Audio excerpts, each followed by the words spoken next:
प्रशांत किशोर एक बड़ा फैक्टर साबित हो सकते हैं। तो अभी बातें जितनी कर रहे हैं उसको अमली जामा पहनाने का काम कब करेंगे? फॉर्मूला सेट किया जा रहा है कि संख्या के आधार पे जो है हिस्सेदारी दी जाएगी। आपको एगो पेट है तो दूगो खाना थोड़े खाइएगा, एक ही खाना खाइएगा ना। चलते फिरते जो है ट्रेन के डब्बे ताबूत बन जा रहे हैं। न नया पटरी बिछाने का काम उन्होंने किया, न नया ट्रेन बनाने का काम किया, पुरानी पटरियों पर पुराने ट्रेन को दौड़ाते रहे। दिल से स्वीकारने के लिए जीवेश मिश्रा को कहा जाए तो स्वीकारेंगे कि बिहार में आपराधिक घटनाएं बढ़ी? अपराध जीरो हो जाए किसी राज्य में, ये आदर्श बात है। पैनोरमा ग्रुप, जो सोचता है वो करता है। नमस्कार, मैं हूं धीरज शर्मा और आप न्यूज हाट देख रहे हैं। प्रशांत किशोर अपनी नई पार्टी बनाने जा रहे हैं। उन्होंने बड़ा ऐलान भी कर दिया है कि संख्या के आधार पर हिस्सेदारी देंगे। अब सवाल यह है कि आगामी 25 में जो चुनाव होने हैं विधानसभा का, उसमें जब वो अपने प्रत्याशी उतारेंगे तो लॉस किसका होगा, भाजपा का या विपक्षी खेमा का वोट काटेंगे? हमारे साथ जो है पूर्व मंत्री जीवेश मिश्रा है। जीवेश जी, प्रशांत किशोर एक बड़ा फैक्टर साबित हो सकते हैं क्योंकि कई तरह की राजनीतिक विश्लेषक रहे हैं और माहिर खिलाड़ी माने जाते हैं। आप लोग क्यों उनको भारी बना रहे हैं? क्यों भारी बना रही? बिहार की धरती है ना। प्रशांत किशोर आए हैं राजनीति में, किसी को आने से हम लोग थोड़े रोक सकते हैं। आए हैं, अपना परिश्रम कर रहे हैं, करेंगे परिश्रम। नफा नुकसान के लिए थोड़े राजनीति होता है, ये व्यापार थोड़े है कि आज लगा रहे हैं कल मुख्यमंत्री बनेंगे तो निकाल लेंगे। इस काम के लिए थोड़े राजनीति है। राजनीति सेवा भाव से होना चाहिए। और जहां तक सेवा भाव का सवाल है तो अभी बातें जितनी कर रहे हैं उसको अमली जामा पहनाने का काम कब करेंगे? थोड़ा बहुत दिख जाएगा, उसके बाद हम लोग आकलन करेंगे कि क्या करेंगे नहीं करेंगे। जहां तक नफा नुकसान का सवाल है तो हम लोग राजनीति में नफा नुकसान नहीं देखते, हम जनता के बीच रहते हैं। भारतीय जनता पार्टी एनडीए के लोग जनता के बीच रहते हैं, जनता का काम करते हैं और उसका सकारात्मक रिस्पांस जनता भी देती है समय समय पर। तभी तो लंबे समय से एनडीए की सरकार बिहार के अंदर है। लेकिन जो फॉर्मूला सेट किया जा रहा है कि संख्या के आधार पे जो है हिस्सेदारी दी जाएगी, वो फॉर्मूला मतलब क्या? के आधार पर तो हर चीज में हिस्सेदारी मिल रही है। जिसके घर में जितना आदमी है उसको उतना अनाज मिल रहा है, जिसके घर में जितना आदमी उसको उतना आयुष्मान कार्ड मिल रहा है। अरे भाई, मैं तो वही बता रहा हूं ना कि संख्या के आधार पर सबको हिस्सेदारी तो पहले से मिल रही है। आपको भी मिल रही है, हमको भी मिल रहा है। जिसकी जितनी संख्या है, आपको एगो पेट है तो दूगो खाना थोड़े खाइएगा, एक ही खाना खाइएगा ना। तो ये सब नई नई बात ला करके लोगों के बीच फ्रिक्शन पैदा करना, जो समाज एक साथ बैठा हुआ है, जो समाज एक साथ मिलकर आगे बढ़ना चाहता है, उसको बांटकर राजनीति करना, ये कुछ लोगों की फितरत में शामिल है। और इसी फॉर्मूले और इसी तरीके से इन्होंने कई राज्यों में कई लोगों की मदद की है। तो मदद करना अलग विषय होता है, खुद मैदान में आकर लड़ना अलग विषय होता है। थोड़ा इंतजार कर लीजिए, दूध का दूध पानी का पानी हो जाएगा। एक इन्फॉर्मेशन है कि भाजपा की जो है चहलकदमी बढ़ गई है 25 चुनाव को लेकर। आदेशित हुआ है सारे विधायकों को कि क्षेत्र में रहना है। निश्चित रूप से हम लोग तो हमेशा क्षेत्र में ही रहते हैं। भारतीय जनता पार्टी किसी चुनाव को लेकर कोई योजना बनाती है, ये तो हम लोग 5 साल की योजना पर काम करते हैं। कोई चुनाव नजदीक आता है तो कोई नया योजना बनाकर काम करते हैं। इस प्रकार की बात नहीं है। हम सदैव जनता के बीच रहते हैं, जनता के सवालों के साथ खड़े रहते हैं, जनता के हित में काम करने के लिए खड़े रहते हैं। और इसी का परिणाम है कि भारतीय जनता पार्टी एनडीए की सरकार आज देश के 17 राज्यों में है और केंद्र में तीसरी बार पूर्ण बहुमत के साथ एनडीए की सरकार बनी है। उसका एकमात्र कारण है कि हम जनता के लिए जनता के बीच रहते हैं। अब तो प्रदेश नेतृत्व भी चेंज हुआ आप लोगों का।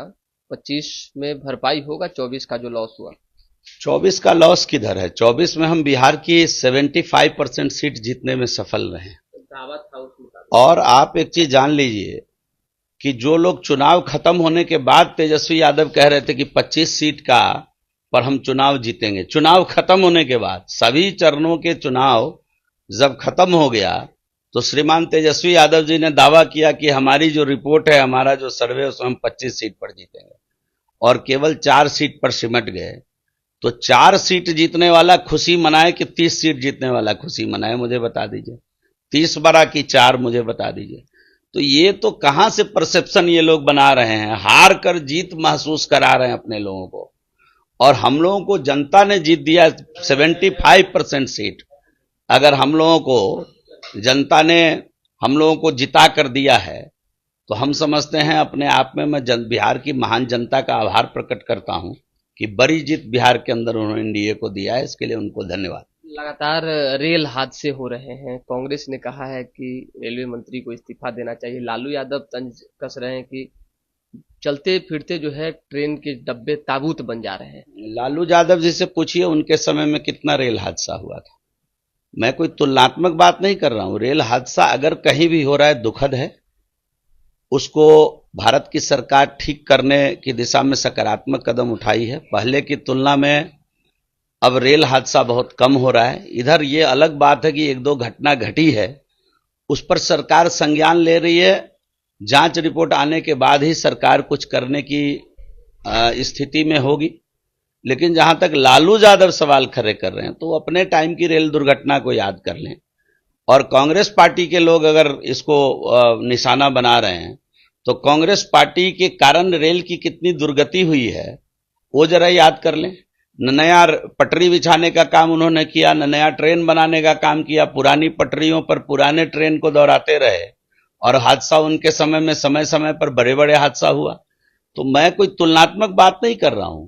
अब रेल हादसा हो गया तो रेल मंत्री इस्तीफा दे दे, अब रोड पर हादसा हो गया तो परिवहन मंत्री इस्तीफा दे दे, हॉस्पिटल में कोई मर गया तो स्वास्थ्य मंत्री इस्तीफा दे दे।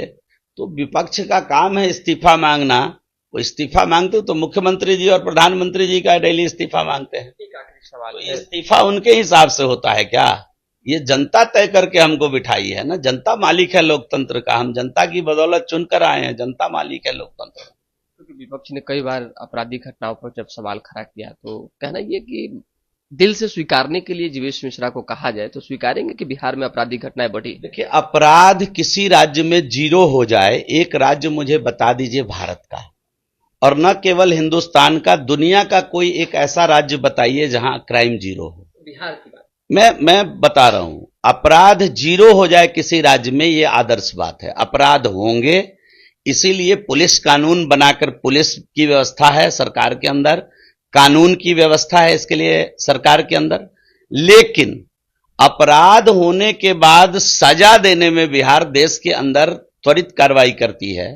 बिहार के आर्थिक अपराध यूनिट की प्रशंसा केंद्रीय एजेंसी ने किया है, और आप जान लीजिए कि बिहार की सरकार आज अपराधी को पकड़ने और सजा देने में देश के कई राज्यों से अव्वल है। और जो लोग आज अपराध पर सवाल खड़ा कर रहे हैं, उनको अपने माता पिता के राज में जाकर देखना चाहिए कि नेशनल क्राइम रिपोर्ट में उस समय बिहार कितने नंबर पर था, और आज नेशनल क्राइम रिपोर्ट में बिहार कितने नंबर पर है। आज बिहार का जो नेशनल क्राइम रिपोर्ट के इंडेक्स में बिहार निचले पावदान पर है, और लालू जी के समय में, राबड़ी जी के समय में ये तीसरे चौथे नंबर पर होता था। तो उनको इसका अध्ययन करना चाहिए। आप एक उंगली दूसरे को दिखाएंगे तो 3 अपनी तरफ घूम जाएगी। तो तेजस्वी यादव को क्राइम के ऊपर कुछ बोलने का कोई हक नहीं है।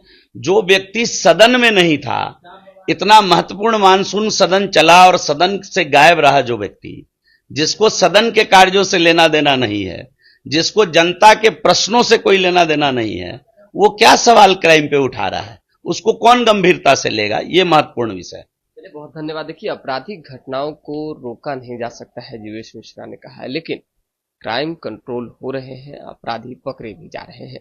तो दोबारा जुड़ेंगे। फिलहाल अभी के लिए हमें इजाजत। हमारे साथ बने रहे, देखते रहे न्यूज़ हाट। बहुत बहुत धन्यवाद।